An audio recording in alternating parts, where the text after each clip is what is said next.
दोस्तों, income tax के TDS के प्रोविजंस के अकॉर्डिंग अगर आपकी बैंक में एफडी होती है या आपको किसी भी प्रकार का इंटरेस्ट रिसीव होता है except the saving bank interest, तो वहां पर आपका टीडीएस का डिडक्शन किया जाता है। दोस्तों, टीडीएस के डिडक्शन में दो सिनेरियो बनते हैं, जहां पर अगर आप सीनियर सिटीजन्स हैं तो 50,000 रुपए से ज्यादा का इंटरेस्ट अगर आपको during the financial year receive होता है तो वहां पर आपका टीडीएस का डिडक्शन किया जाता है। वेयर एज अगर आप अदर देन सीनियर सिटीजन्स हैं तो वहां पर 40,000 रुपए से ऊपर के इंटरेस्ट पर आपका टीडीएस का डिडक्शन किया जाता है।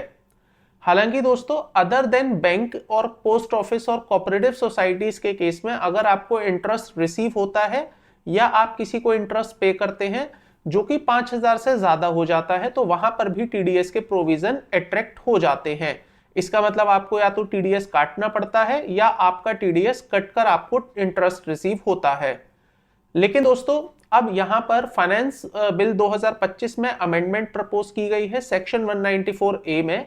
जितनी भी बात मैंने आपको बताई है वो सेक्शन 194A में मेंशन है। तो यहां पर अब अमेंडमेंट प्रपोज की जा रही है जो कि 1 अप्रैल 2025 से एप्लीकेबल हो जाएगी, जिसके तहत यहां पर लिमिट्स को इंक्रीज कर दिया गया है। तो जो लिमिट मैंने आपको 50,000 रुपए बताई है from a bank to senior citizen, वो लिमिट अब इंक्रीज होकर 1 लाख हो जाएगी। वेयर एज जो लिमिट मैंने आपको 40,000 बताई है वो अब इंक्रीज करके 50,000 कर दी जा रही है, और जो 5,000 की मैंने आपको लिमिट बताई है उसको बढ़ाकर 10,000 किया जा रहा है। तो इसका मतलब 1 अप्रैल 2025 के बाद अगर आप सीनियर सिटीजन हैं और बैंक से आपको एफडी पर इंटरेस्ट रिसीव होता है तो आपका 1 लाख रुपए तक के इंटरेस्ट पर कोई भी टीडीएस नहीं डिडक्ट किया जाएगा। लेकिन अगर आपका इंटरेस्ट 1 लाख रुपए से ऊपर का है तो आपका टीडीएस डिडक्ट होगा, जो कि नॉर्मल रेट से ही किया जाएगा।